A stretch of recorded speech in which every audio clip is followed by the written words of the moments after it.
প্রথম দেখাতেই তোমাকে আমি ভালোবেসে ফেলেছি। তোমাকে দেখার জন্য মনটা আমার ছটফট ছটফট করছে। আচ্ছা বলো তো, তোমার সাথে আমার কবে কোথায় দেখা হবে?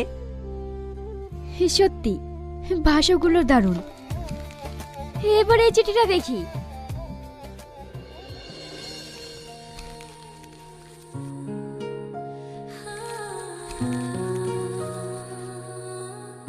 তোমাকে আমি অনেক দিন থেকে ভালোবাসি, কিন্তু এই ভালোবাসার কথাটা সামনাসামনি বলতে পারিনি, তাই চিঠির মাধ্যমে জানালাম।